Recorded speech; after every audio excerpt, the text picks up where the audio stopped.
এই লক্ষ্য আসলে কি? এই লক্ষ্য তাই যা আমরা পেতে চাই। এই সংসারে সুখী কে হয়? সুখী সেই যে তার লক্ষ্য পেয়ে গেছে। দুঃখী কে হয়? দুঃখী সেই যে তার লক্ষ্য এখনো পায়নি। এবারে প্রশ্ন এখন এটাই যে লক্ষ্য সবাই পেতে চায়, লক্ষ্য পাওয়ার জন্য সবাই প্রাণপণ চেষ্টাও করে, তাহলে সবাই তাদের লক্ষ্যে পৌঁছতে পারে না কেন? ঠিক আছে, কোথাও না কোথাও কিছু না কিছু কমতি থেকেই যায়, যাই বাধা থাক। আজকে আমি আপনাকে একটা উপায় বলবো এই লক্ষ্য পাওয়ার জন্য। একটা কাগজ নিন, তাতে একটা চিহ্ন বানান, সেটাই হবে আপনার লক্ষ্য। এবারে সেই লক্ষ্যে পৌঁছানোর একটা পথ বানান। এবারে এই যাত্রাকে ভিন্ন ভিন্ন ভাগে বিভাজন করে দিন। এবারে এটা হলো আপনার পরিকল্পনা। এবার এই পরিকল্পনা ক্রমানুসারে আপনি পালন করতে থাকুন, এটাই হবে আপনার চেষ্টা।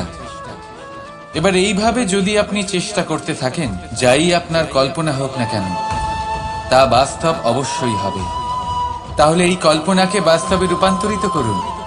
এইভাবেই নিজের পরিকল্পনা পালন করতে থাকুন। আপনার যাই কল্পনা থাকুক বা যাই লক্ষ্য থাকুক, তা বাস্তবে পরিণত হয়ে আপনার হাতে অবশ্যই আসবে। রাধা রাধা। কথা মানুষের পাওয়া সবচেয়ে অদ্ভুত উপহার। এই কথাই মানুষকে এই সংসারের সমস্ত প্রাণীর থেকে ভিন্ন করে তোলে, সংসারের সবচেয়ে উপরে নিয়ে যায়। এই কথার কারণেই আমরা একে অপরের সাথে ভাব আদান প্রদান করি। আমি আমার মনের ভাবনা অন্য কাউকে ব্যক্ত করতে পারি, অন্য কেউ তাদের ভাবনা আমাকে ব্যক্ত করতে পারে। এই কথাই আমাদের সবচেয়ে বড় ঢাল। এবারে দেখুন, আপনি নিশ্চয়ই লক্ষ্য করেছেন কারোর কথা মধুর হলে লোকে তাকে ভালোবাসে, তাকে নিজের বন্ধু বানায়। সেইভাবেই যদি কারোর কথা কঠোর হয়, তাহলে লোকে তাকে ঘৃণা করে, তাকে নিজের শত্রু মনে করে। এই কথাই ভাষা হয়ে আমাদের ইতিহাস রচনা করে। তবে আমরা কি সত্যি বাণীর বিষয়ে অতটাই ভাবি যতটা আমাদের ভাবা উচিত? ভেবে দেখুন, মানুষের কথা বলতে শিখতে কত সময় লাগে। কোনো বালক 1.5 বছর বয়সে কথা বলতে শেখে, কেউ 2 বছরে, কেউ 3। এবার দেখুন, মানুষ 1.5 বছর বয়সে কথা বলতে শিখে গেলেও তার কি বলা উচিত এটা সারা জীবনেও শিখতে পারে না। এর উপরে মনোনিবেশ করুন, এটা বোঝবার চেষ্টা করুন কি বলা উচিত। নিজের কথা শুদ্ধ করুন, নিজের কথা মধুর করুন, আর সেই মধুরতার সাথে আমার সঙ্গে বলুন রাধা রাধা। ক্রোধ, লোকে বলে যে এই ক্রোধ পাপেরই মূল। কিন্তু সত্যি কি এই ক্রোধ পাপের মূল? একটু ভেবে দেখুন, এই ক্রোধ বাস্তবে আসলে কি? এই ক্রোধ একটা অনুভূতি যা আপনার মধ্যে হঠাৎই অসীমিত তেজ সঞ্চালন করে। এবারে আমি আপনাকে কিছু উদাহরণ দিচ্ছি যাতে আপনি বুঝতে পারেন যে ক্রোধ আপনার জন্য ভালো কি না। যদি কারোর সাথে অন্যায় হয় আর এটা দেখে আপনার ক্রোধ হয়, আর এই ক্রোধ আপনাকে তার সাহায্য করতে প্রেরণা যোগায়, তাহলে এই ক্রোধ অবশ্যই ভালো।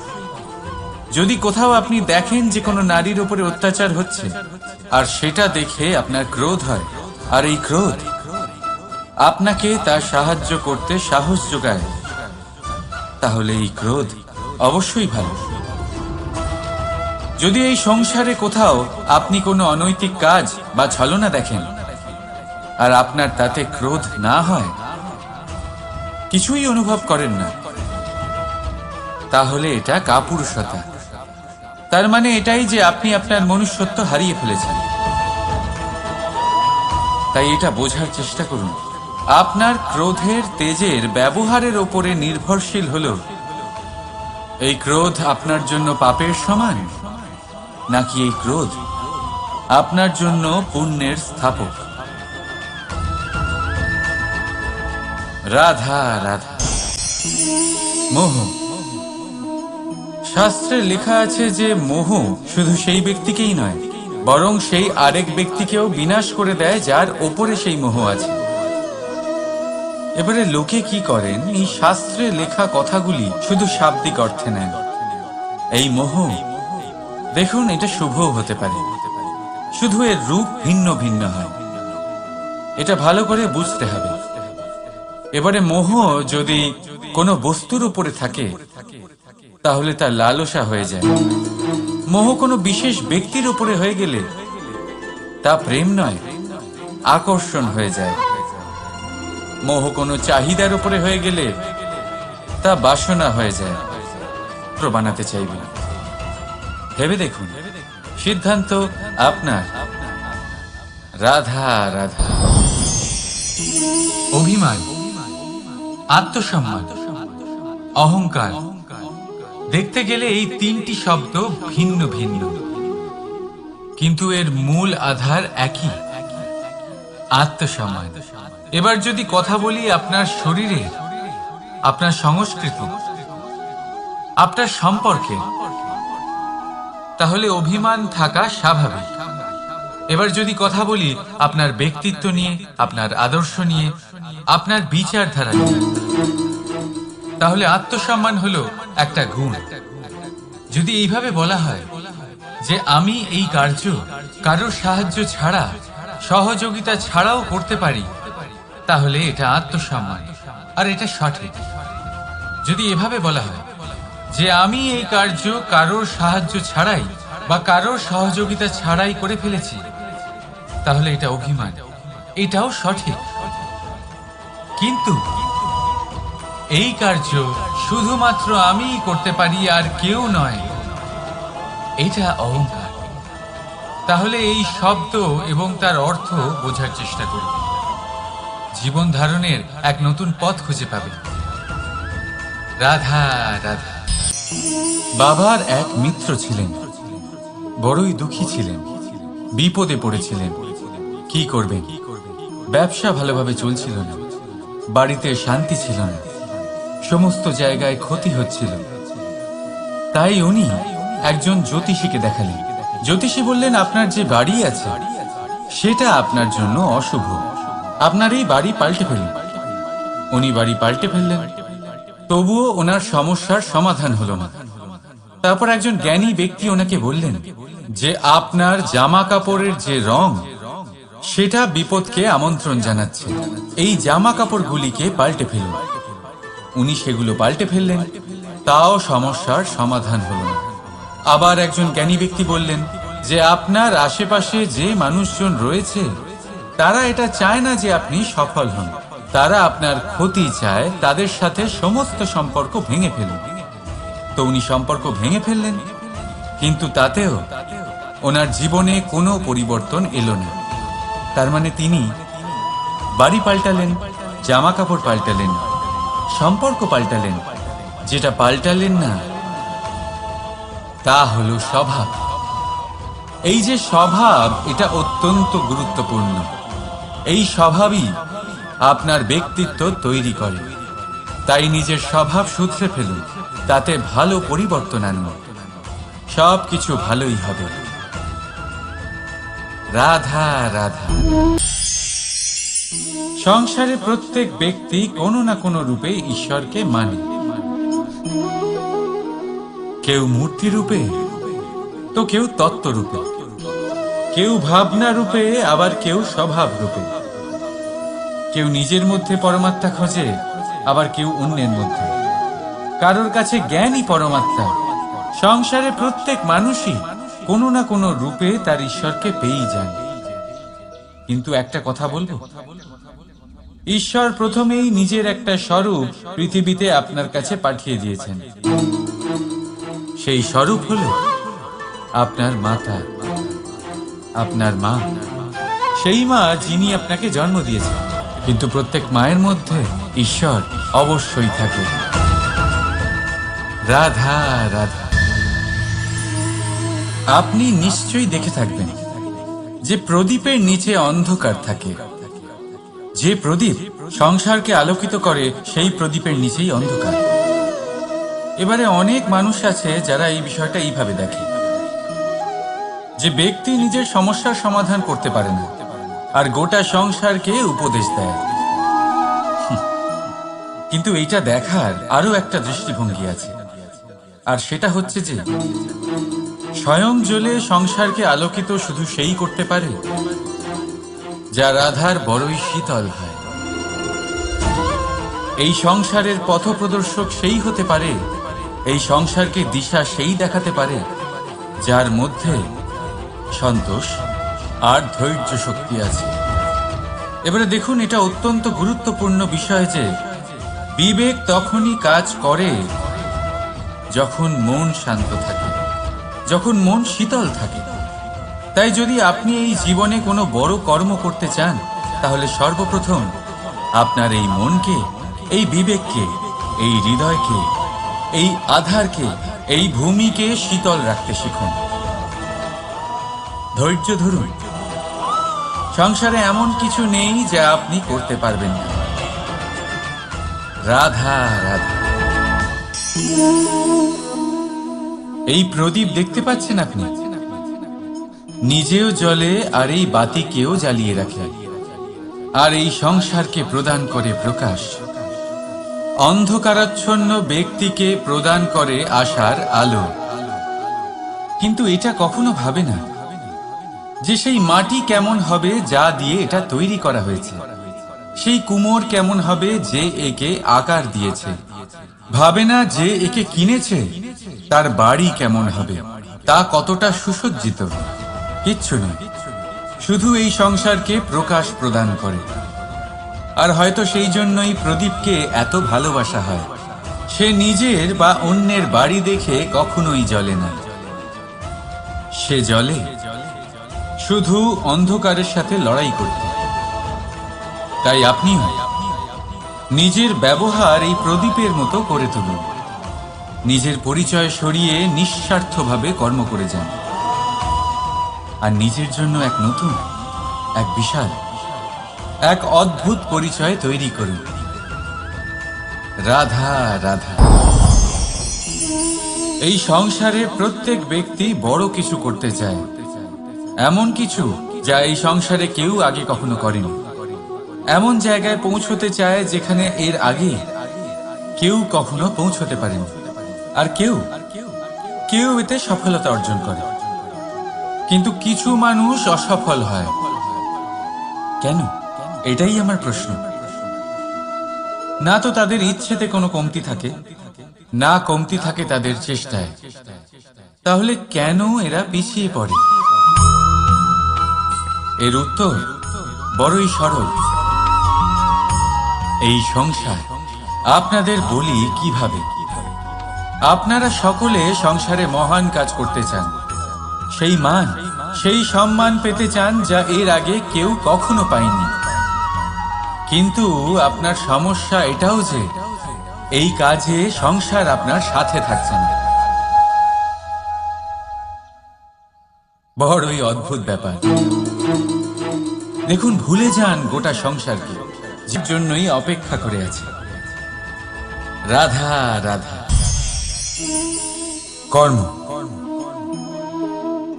মানুষ সর্বদা কর্ম করতে থাকে, আর এই কর্মের জন্যই সে মান, সম্মান, ধন, প্রতিষ্ঠা লাভ করে। এবার মানুষ সবসময় চেষ্টা করে যাতে সে ভালো কর্ম করে যায়। তাহলে আপনাকে বলি, শুধু ভালো কর্ম করাই আবশ্যক নয়, তার থেকে বেশি জরুরি হলো এই খারাপ কর্মকে বোঝা আর তার থেকে দূরে থাকা। কারণ যখনই আপনি কোনো সঠিক কাজ করেন বা ভালো কাজ করেন, কেউ তা মনে রাখে না। কিন্তু এই সংসারে বিষয়টা হলো এরকম, আপনি একটা খারাপ কর্ম করুন আর সেটা সবার মনে থাকে। এই খারাপ কর্ম কাজলের এক কৌটোর মতো হয়। আপনি যতই চেষ্টা করুন বাঁচিয়ে ব্যবহার করার, কিন্তু এই কালিমা কোথাও না কোথাও অবশ্যই লেগে থাকে। সেই জন্য জীবনে ভালো কর্ম অবশ্যই করুন, কিন্তু তার থেকেও বেশি জরুরি হলো এই খারাপ কর্মের থেকে দূরত্ব বজায় রাখা, আর এটা অবশ্যই করবেন। রাধা রাধা। সংসারে সমস্ত জায়গায় এই ব্যবসা চলতে থাকে। কিছু পাওয়ার জন্য কিছু দিতে হয়, লাভের জন্য কিছু বিনিয়োগ করতে হয়। যদি কারোর অনুভূতি জানতে হয় তাহলে নিজের অনুভূতিকে ব্যয় করতেই হবে। এবার দেখুন না, কারোর আসল চেহারা যদি জানতে হয় তাকে স্বাধীনতা দিয়ে দেখুন। যদি কারোর মনের শুদ্ধতা জানতে হয় তাহলে তাকে ঋণ দিন। যদি কারোর গুণ জানতে হয় তাহলে তার সাথে একসঙ্গে বসে ভোজন করুন। যদি কারোর ধৈর্যের পরীক্ষা নিতে হয় তাহলে তাকে তার প্রিয় কাজ করতে বারণ করে দেখুন। যদি কারোর ভালো দিক জানতে হয় তাহলে তার থেকে পরামর্শ নিয়ে দেখুন। এক অনুভূতির বদলে অন্য এক অনুভূতি বিনিময় করতে হয়। কিন্তু এই সংসারে একটাই এমন অনুভূতি আছে যেটা দেখার জন্য, যেটা পাওয়ার জন্য আপনাকেও ঠিক সেই অনুভূতিটাই দিতে হবে, আর সেটা হলো প্রেম। যদি কারোর ভালোবাসা দেখতে হয় তাহলে তাকে নিঃস্বার্থ ভালোবাসা দিন। যদি কারোর থেকে ভালোবাসা পেতে চান তাহলে তাকে নিঃস্বার্থ পরিশুদ্ধ ভালোবাসা দিন। রাধা রাধা। কথায় আছে, সময়ের পূর্বে আর ভাগ্যের বেশি কেউ কিছুই পায় না। এবার এর মানে কি এটাই যে আপনি শুধুমাত্র সময়ের অপেক্ষা করবেন, সবকিছু নিজের ভাগ্যের ওপর আর কপালের ওপরে ছেড়ে দেবেন, নিজে কিছুই করবেন না? যদি আপনি এরকম করেন তাহলে আপনি একটা বস্তু অবশ্যই পাবেন: নিরাশা, অসফলতা।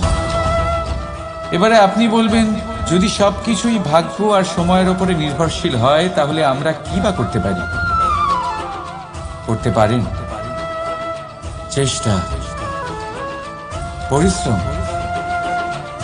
এই চেষ্টাই আপনার জীবনে সেই সময়কে আপনার কাছে টেনে নিয়ে আসে, সেই সময়ে যার অপেক্ষা আপনি করছেন। আর এই ভাগ্য তার সামনেই নত হয় যে সর্বদা পরিশ্রম করতে থাকে। রাধা রাধা। এই পদ্ম ফুল দেখতে পাচ্ছেন? এর অভ্যেস হলো জলস্তরের ওপরে ভাসা।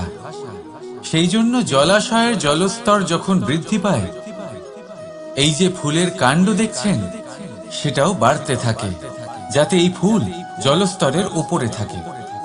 কিন্তু যখন সেই জলাশয়ে জলস্তর নামতে থাকে, সেই কাণ্ড নিজেকে ছোট করতে পারে না, আর এই ফুল নিজের ভারে নিজেই ভেঙে পড়ে।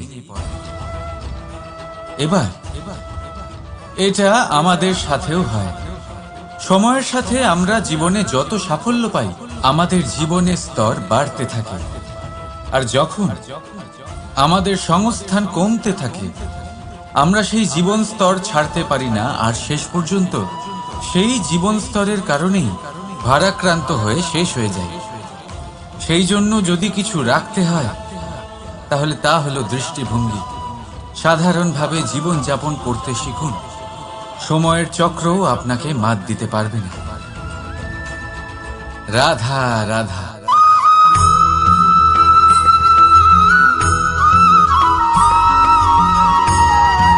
এই সংসারের সব থেকে বড় সুখ কি? কেউ বলবেন নিজের লক্ষ্য প্রাপ্ত করা, কেউ বলবেন ধন উপার্জন করা, কেউ বলবেন নিদ্রাই সব থেকে বড় সুখ, কেউ বলবেন রাজ্য লাভ করা, আবার কেউ বলবেন মাতার হাত থেকে খাবার খাওয়া, আদি ইত্যাদি। কিন্তু যদি সত্যি কথা বলি, এই সংসারের সব থেকে বড় সুখ হলো সেবা করা। কখনো কাউকে সেবা করে দেখুন। এই সেবা দ্বারা অন্য কোনো মানুষের আশীর্বাদ লাভ করাতেই সুখ রয়েছে। আপনার সেবা ভাব দ্বারা যখন কোনো মানুষ নিজের অন্তরাত্মা থেকে আপনাকে আশীর্বাদ করে, তার থেকে বড় সুখ আর কিছুই নেই। কারণ প্রত্যেক মানুষের মধ্যে ঈশ্বর বাস করেন। নরের সেবাই হলো নারায়ণের সেবা। নিষ্কাম সেবা করাই হলো সব থেকে বড় সুখ। তাই নিজের অন্তরে সেবার এই ভাব জাগ্রত করুন। যে সুখের কথা আমি বলছি সেই সুখ অনুভব করেই দেখুন। এই মন সুপ্রসন্ন হয়ে বলবে, রাধা রাধা।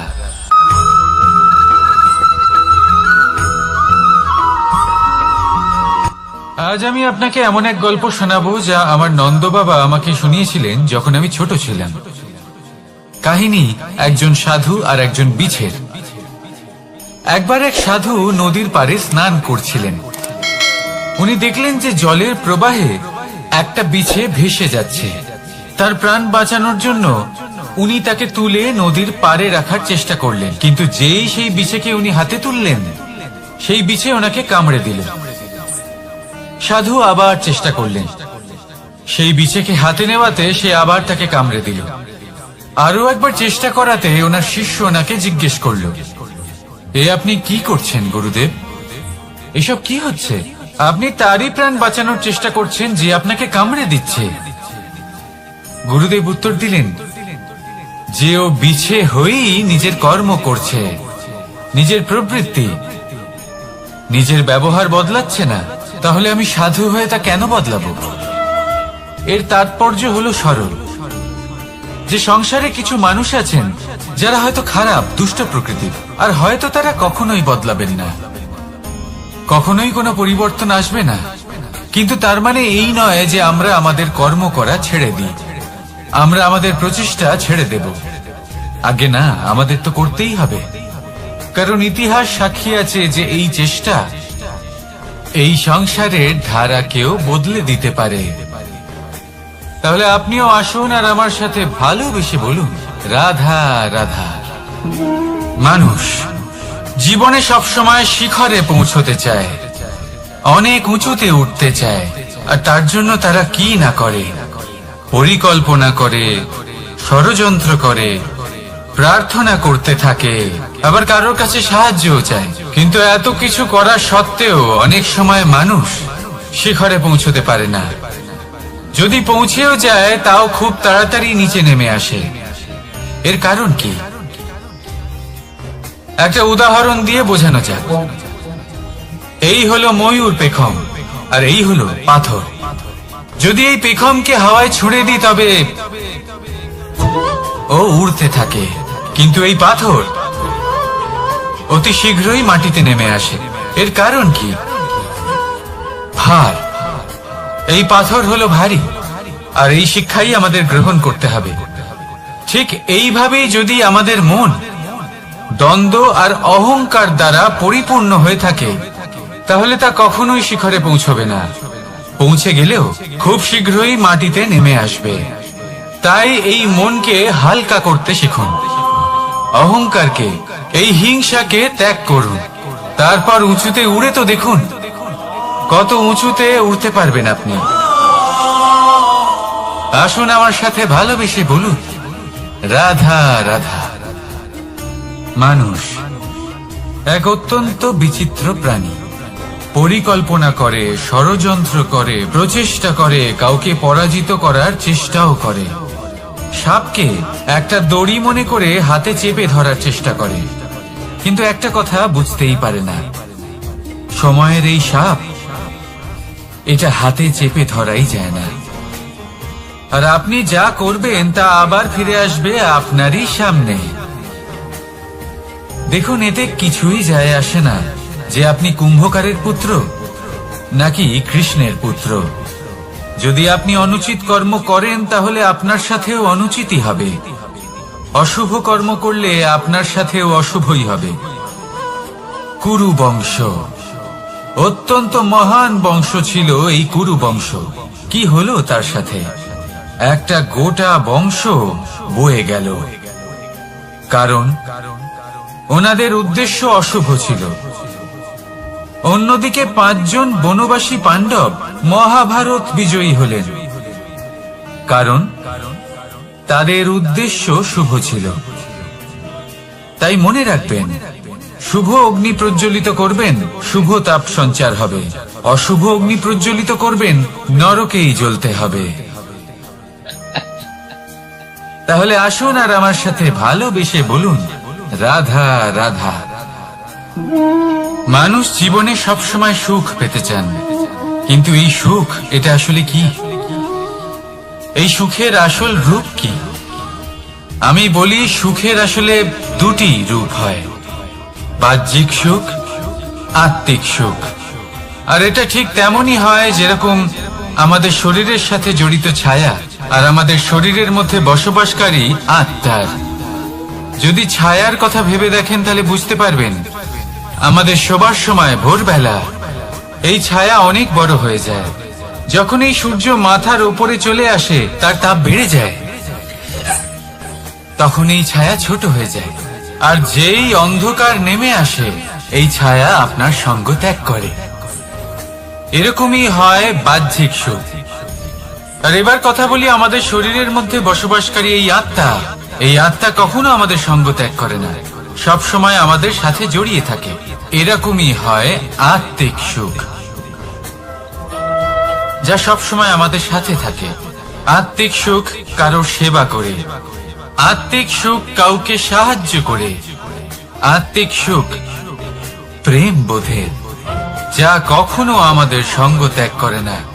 সেখানে বাহ্যিক সুখ, যতক্ষণ আপনি সম্পন্ন কিছু মানুষ এবং সুবিধার সাথে আছে, এই বাহ্যিক সুখ আপনার সাথে থাকবে।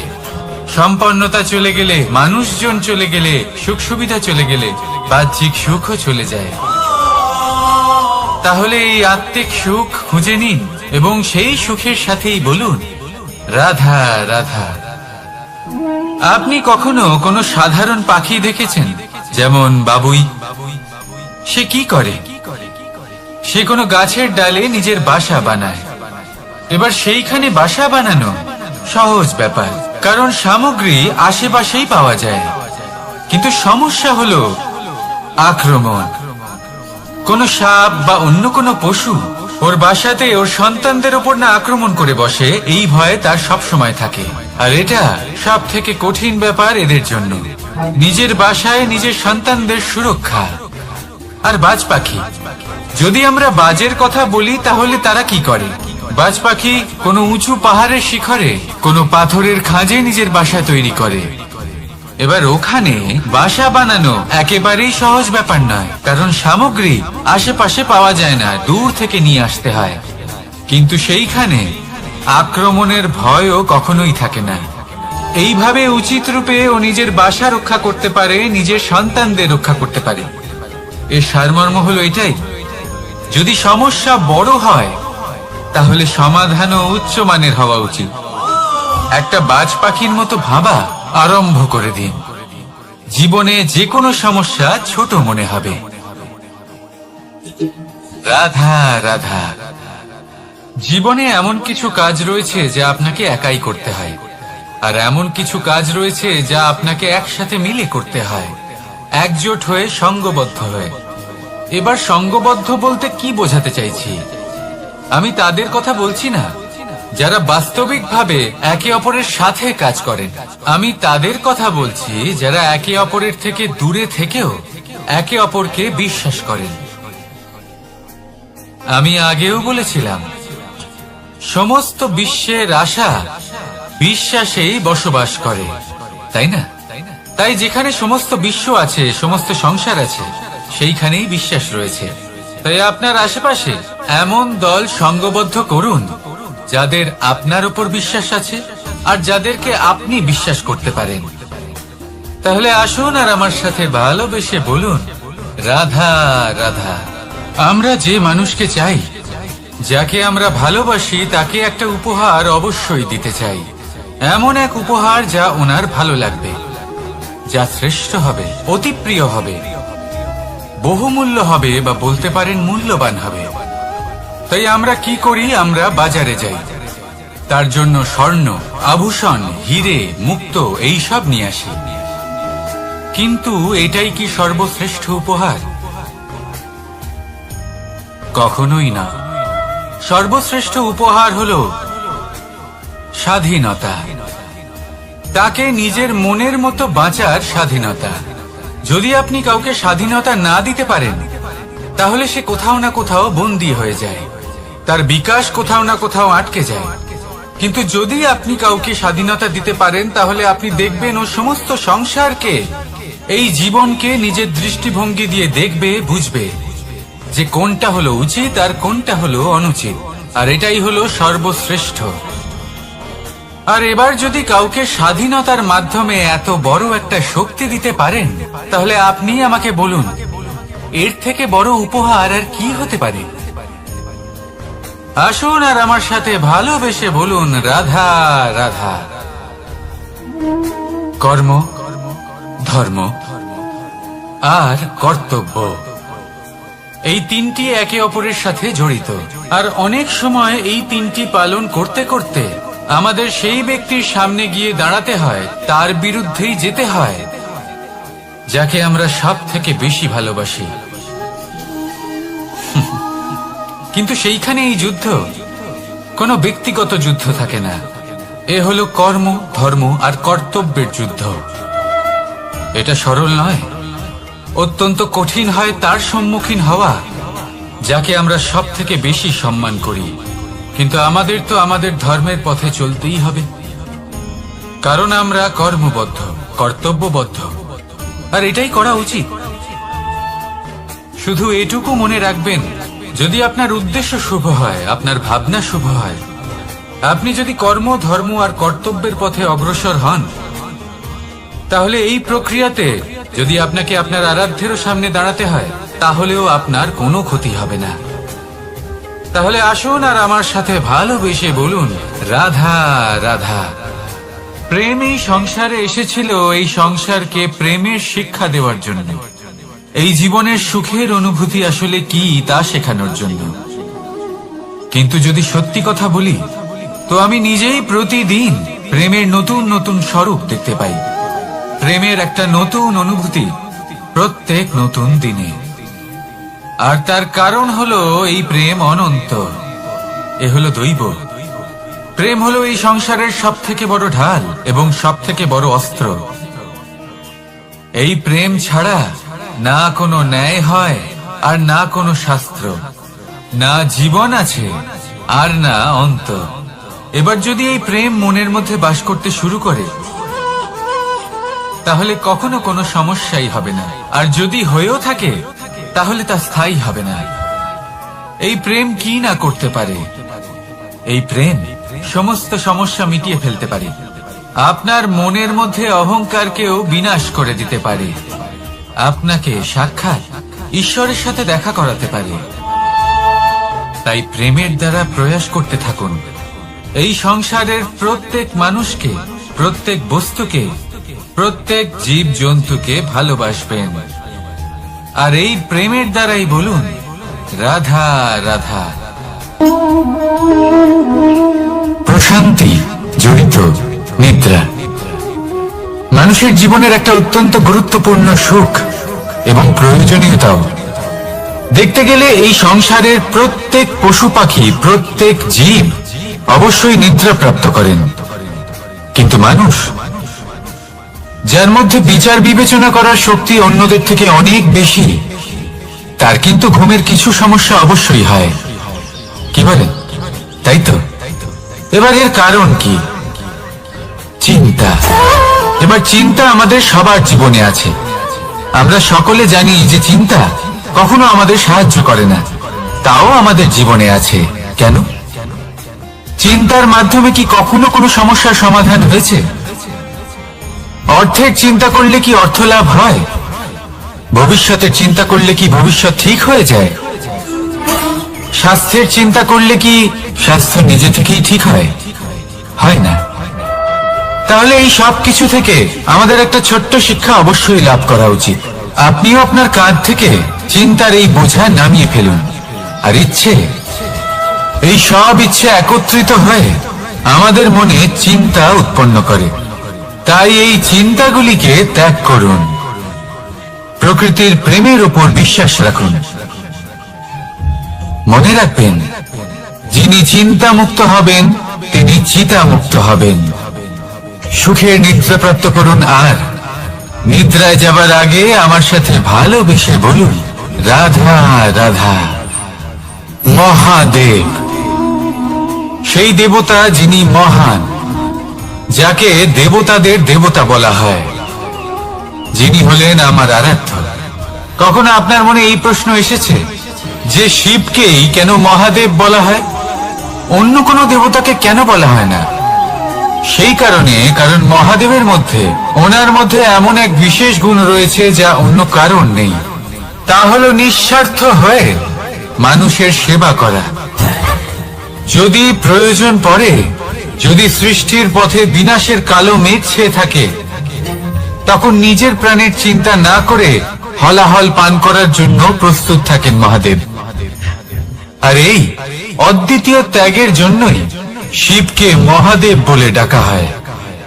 এবার যদি কোনো মানুষও নিঃস্বার্থ ভাবনার দ্বারা নিজেকে অর্পণ করে দেয় এই জগতের কল্যাণের জন্য, মানুষের সেবার জন্য, তাহলে তিনিও মহাপুরুষ, মহামানব হতে পারেন। যদি কেউ অভুক্ত থাকেন, তাহলে নিজের থালা থেকে অর্ধেক খাবার তাকে দিয়ে দিন। যদি কেউ অসুস্থ হন, তাহলে তাকে সেবা করার, চিকিৎসা করার চেষ্টা করুন। এই জীবন শুধু নিজের জন্য নয়, অন্যদের প্রতি, সমস্ত সংসারের প্রতি উৎসর্গ করুন। যদি এইসব মানুষ শিখে যান, তাহলে তিনি মহাদেবের পথে অগ্রসর হতে পারেন। যদি মানুষ নিঃস্বার্থ ভাবনার দ্বারা এই সংসারের সেবা করতে শিখে যান, তাহলে তিনি নিশ্চিত রূপে মহামানব অবশ্যই হতে পারবেন। আসুন আমার সাথে ভালোবেসে বলুন রাধা রাধা। স্বর্ণ, হিরে, মুক্ত, মানিক, এই সব কিছুকে আগে পাথর বলা হতো। তাহলে এমন কি হলো যে এদের রত্ন বলা হয়? আর রত্ন তা বাস্তবে আসলে কি? এটা হলো সেই পাথর যাকে আগে আগুনের তাপ সহ্য করতে হয়েছে, পরখ করা হয়েছে, যাচাই করা হয়েছে, এদের কাটার চেষ্টা করা হয়েছে, কিন্তু তারা কখনোই নষ্ট হয়নি, বরং তারা আরো উদ্ভাসিত হয়েছে, আরো উজ্জ্বল হয়েছে, এই সংসারে আরো প্রকাশ ছড়িয়ে দিয়েছে। সেই জন্য এরা হলো এত অমূল্য, সেই জন্য এরা হলো বহুমূল্য, সেই জন্য এদের রত্ন বলা হয়। এবার মানুষের কাছেও এই নির্বাচনের অধিকার রয়েছে যে আমরা শুধু পাথর হয়ে থাকব নাকি রত্ন হয়ে থাকব। কিভাবে? আমাদের জীবনেও অনেক সমস্যা রয়েছে, বাধা আছে, বিপত্তি আছে। আমরা সেই বাধার তাপে উত্তপ্ত হই, এই সমস্যা আমাদের কাটার চেষ্টা করে। অনেক মানুষ বিভিন্ন পরিস্থিতি আমাদের ভাঙার চেষ্টা করে, কিন্তু আমাদের নষ্ট হলে চলবে না। যেভাবে এই রত্ন সমস্যার সম্মুখীন হয়ে পাথর থেকে রত্ন হয়েছে, সেইভাবেই আমাদেরও আমাদের সমস্যার সম্মুখীন হয়ে রত্ন হয়ে উঠতে হবে, এই সংসারে প্রকাশের স্রোত হয়ে উঠতে হবে। তাহলে এটাই করুন আর আমার সাথে ভালোবেসে বলুন রাধা রাধা। সংসারে সব থেকে বড় শক্তি আসলে কি? কেউ বলবেন শারীরিক শক্তি, কেউ বলবেন অস্ত্রের শক্তি, কেউ বলবেন জ্ঞানের শক্তি। ঠিক আছে, কিন্তু যদি আমি বলি সংসারের সব থেকে বড় শক্তি হলো শক্তি কোনো এক তথ্যের, আগে হ্যাঁ, তথ্য। এই তথ্য নিজেই কিন্তু খুব শক্তিশালী, অত্যন্ত শক্তিশালী অস্ত্র হলো এই তথ্য। আর সত্যি বলতে অনুচিত তথ্যের থেকে অনেক বেশি ঘাতক হলো অসম্পূর্ণ তথ্য। যেরকম আজ শাম্ব রুক্মির সাথে করেছে, ওকে অসম্পূর্ণ তথ্য দিয়েছে, তার ফলে বিনাশ হলো। যদি এইভাবেই আপনার কাছেও কোনো অসম্পূর্ণ তথ্য আসে, আর যদি আপনি তা পরখ না করে দেখেন, যাচাই না করে দেখেন, আর নিজের কর্ম করেন, তাহলে উত্থানের বদলে আপনি পতনের সম্মুখীন হবেন, বিকাশের বদলে আপনার বিনাশ হয়ে যাবে। মনে রাখবেন একটা অত্যন্ত গুরুত্বপূর্ণ কথা, সঠিক তথ্য পাওয়া সঠিক তথ্য দেওয়ার থেকে অনেক বেশি গুরুত্বপূর্ণ। আশা করি এই কথা আপনি বুঝেছেন। জীবনে যখনই কোনো তথ্য আপনি পাবেন, সেই বিষয়ে ভেবে দেখুন, পরখ করে দেখুন, যাচাই করুন, তারপর নিজের কর্ম করুন। আমার সাথে ভালোবেসে বলুন রাধা রাধা।